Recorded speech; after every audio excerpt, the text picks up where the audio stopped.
আসসালামু আলাইকুম। আজ অনেক দিন পর আবার ঘুরতে বেরিয়েছি। অনেক ভালো লাগছে আজ বেরিয়ে। আজকে ফায়াদকে নিয়ে আমরা এসেছি বাংলাদেশ জাতীয় চিড়িয়াখানা মিরপুরে। বাসা থেকে অনেকটাই কাছে, এই জন্য আজ রিক্সা নিয়ে আমরা চলে আসছি। রাস্তার পাশে দেখলাম অনেক টক ঝাল মিষ্টি আচার বিক্রি করছে। ওদিকে আশিক টিকিট কাটতে গেছে, টিকিট করা শেষ। এখন আমরা ভিতরে প্রবেশ করলাম। জনপ্রতি টিকিটের মূল্য 50 টাকা করে। 2 বছরের নিচে যাদের বয়স তাদের টিকিট করা লাগবে না। 2 বছরের ঊর্ধ্বে যারা, তাদেরকে টিকিট করেই ভিতরে ঢুকতে হবে, না হলে ঢুকতে দিবে না। ভিতরে অনেক গরম। ওয়েদারটা পরে ভালো হয়েছিল। একটু সামনে হেঁটে গেলেই এই যে বাংলাদেশ জাতীয় চিড়িয়াখানার মানচিত্র দেখা যাবে। কোন দিক থেকে কোন দিকে যেতে হবে সব এখানে দেওয়া আছে, দিক নির্দেশনা। এখানে কোথায় কোন প্রাণী আছে প্রত্যেকটা দিক নির্দেশনা এখানে দেওয়া। আস্তে আস্তে দেখে আগাতে হবে এবং দেখতে হবে প্রাণীগুলো। এই যে আমরাও শুরু করেছি দেখা। প্রথমে আমরা বানর দিয়ে শুরু করেছি। এখানে অনেক পাখিও আছে, পাখিগুলোও দেখছিলাম।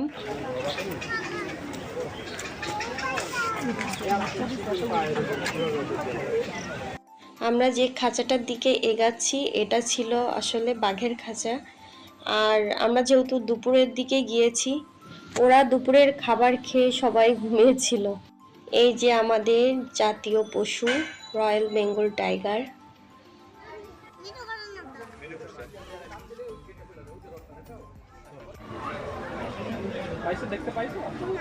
এই যে সিংহ এখন ঘুমাচ্ছে। আসলে যে খাঁচাতেই গেছি সবাই দেখে ঘুমাচ্ছে, সব পশুরা। আস্তে আস্তে আমরা অন্য খাঁচার দিকেও গেলাম। এই যে এখানে দেখলাম একটা ভাল্লুক।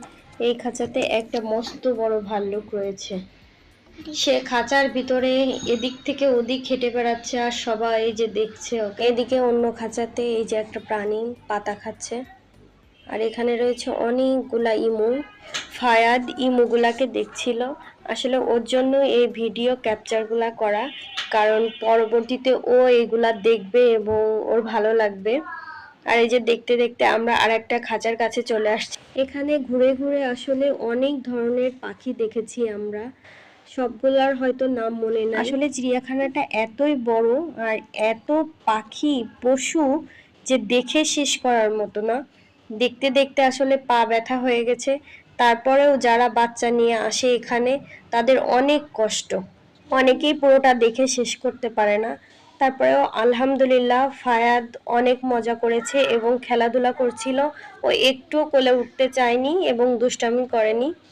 এই যে দেখুন, ও এত সুন্দর করে খেলা করছিল আর বারবার বলছিল, মাম্মি আমি আবার আসতে চাই, এখানে আমি আবার আসতে চাই।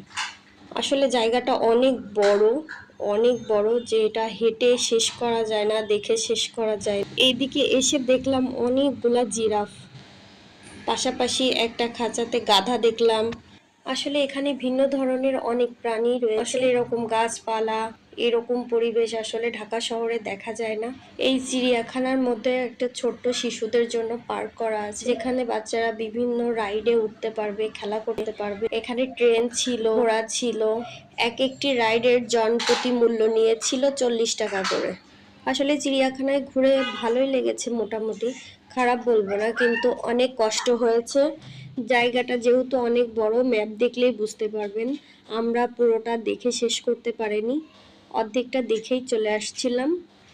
তো এখানে ভিডিওটি শেষ করছি। আল্লাহ হাফেজ।